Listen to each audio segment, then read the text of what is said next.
Olá, eu sou Laís Balcorne e eu sou orientanda da professora Maria de Fátima Baia, aqui no programa de pós-graduação em Linguística da UESB, e eu vou apresentar hoje para vocês um recorte da minha pesquisa em mestrado em andamento, que é fomentada pela FAPESB.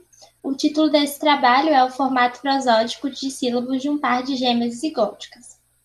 Nesse trabalho, a gente tem primariamente o objetivo de analisar esse formato prosódico inicial de um par de gêmeas zigóticas daqui de Vitória da Conquista, na Bahia. A gente vai focar principalmente na produção dos pés delas e na possibilidade de preferência por um padrão forte-fraco, o trocaico, ou de um padrão fraco-forte, o iâmbico. Nossa hipótese é de que, como afirma a literatura acerca do formato prosódico inicial no desenvolvimento do português brasileiro em crianças não gêmeas, a gente não vai encontrar um padrão trocaico predominante nos nossos dados de crianças gêmeas.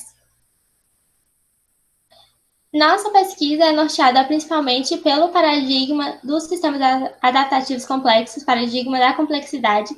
Ele surge com as ciências exatas, mas em 1994, Taylor e Smith trazem esse paradigma para as ciências cognitivas, inauguram ele como o terceiro momento das ciências, e esse paradigma tem um caráter transdisciplinar muito forte. Ele é utilizado na linguística, na educação, na física, na biologia, na astronomia e em várias outras áreas, trazendo e enfatizando esse diálogo entre as áreas do conhecimento.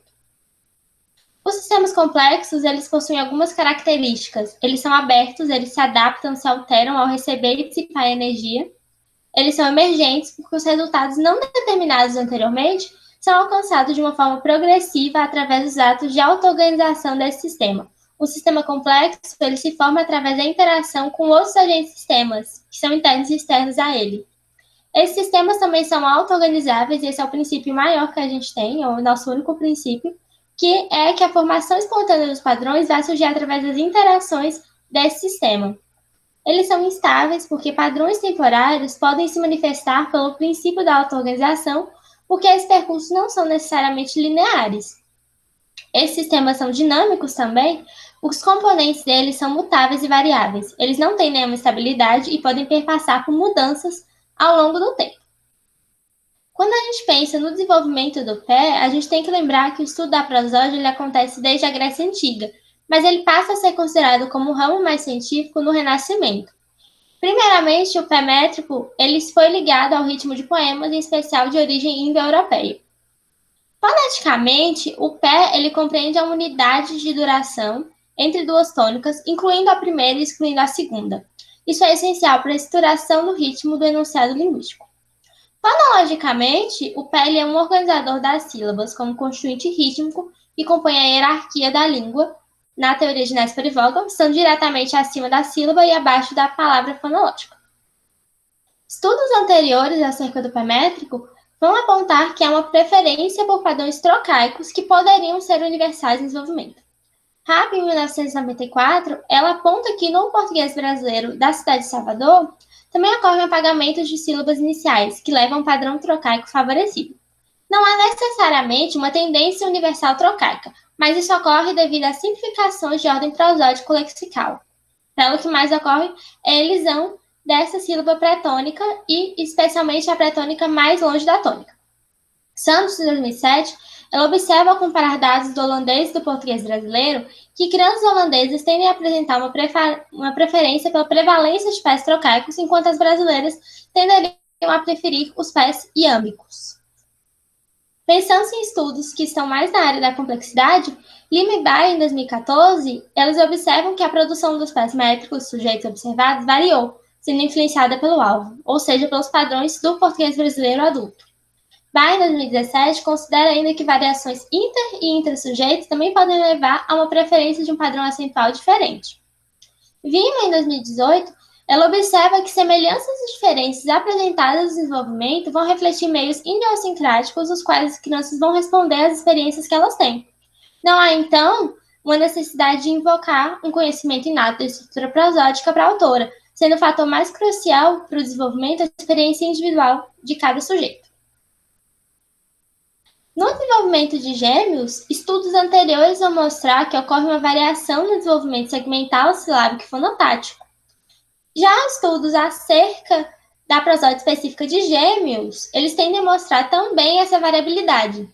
Eles tendem a focar em elementos fonéticos de uma ordem acústica, com gêmeos mais adultos e focados mais na linguística forense do que no desenvolvimento.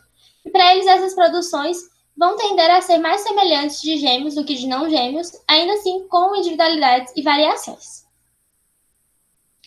Na nossa metodologia, nós utilizamos dados longitudinais e naturalísticos de um par de crianças gêmeas daqui da cidade de Vitória da Conquista, na Bahia. Os dados pertencem ao banco de dados do Grupo de Estudos em Psicolinguística e Desenvolvimento Linguístico aqui da UESB, coordenado pela professora Fátima.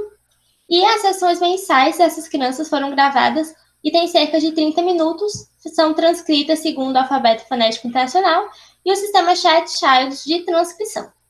Nossos genes para essa pesquisa são BG e MG, elas são duas gêmeas zigóticas do sexo feminino. Foram 13 sessões analisadas de 1 ano até 2 anos de idade. BG ela é mais extrovertida do que a sua irmã, MG, e isso apresentou uma influência também na quantidade de produções delas. Nós temos 487 de sílabos produzidos por BG e 161 por MG. Aqui na nossa análise de dados, a gente tem uma contagem das produções de sílabas delas e a porcentagem que isso equivaleu na sessão. A gente pode observar que tanto o MG quanto o BG apresentam uma prevalência iâmbica na maior parte das sessões delas.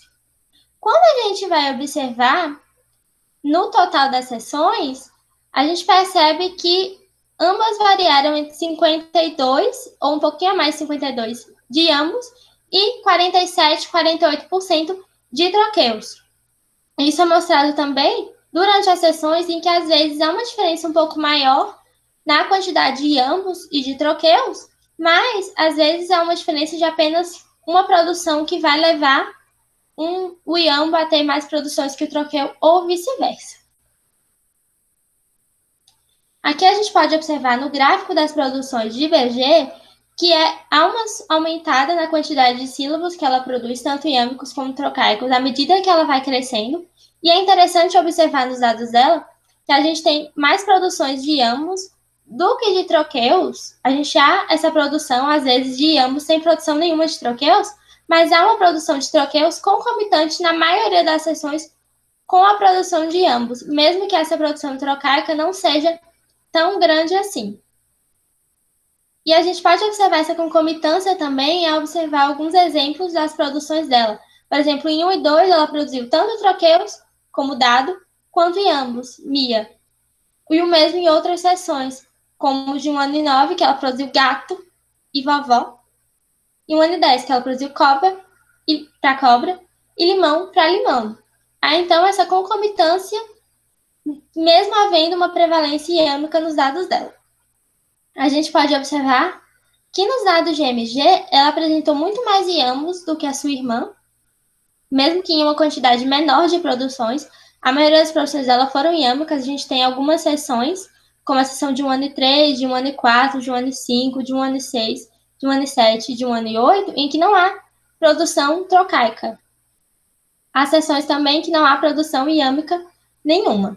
A gente pode observar que nas sessões em que houve a produção tanto de iambos quanto de troqueus, houve uma concomitância, como a gente pode observar, especialmente aos 2 anos, ela apresentou, para a mesma palavra bela, ela apresentou produções tanto trocaicas quanto iâmbicas. Ela apresentou beia, um troqueu, mas também apresentou bebê, um iambo. Então, há uma concomitância nas produções dela.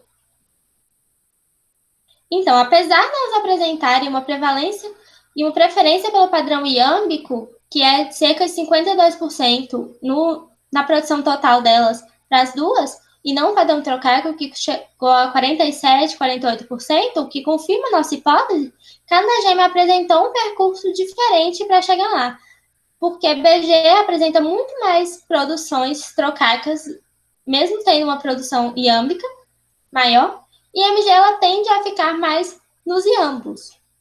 Houve, então, uma variação inter e intersujeito. Elas variaram tanto entre si no par, como o próprio sujeito mostrou variação.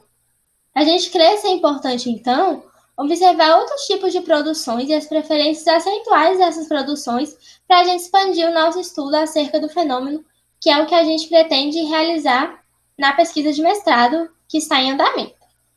Essas são as referências utilizadas em nossa pesquisa e eu agradeço aos ouvintes pela atenção, aos organizadores e monitores do 14º Spin pela organização desse evento, ao GEPDEF por todo o apoio, que é o Grupo de Estudos em Psicolinguística e Desenvolvimento Fonológico aqui da UESB, a professora Maria de Fátima pela orientação e a Fundação de Amparo à Pesquisa do Estado da Bahia pelo fomento a essa pesquisa. Muito obrigada.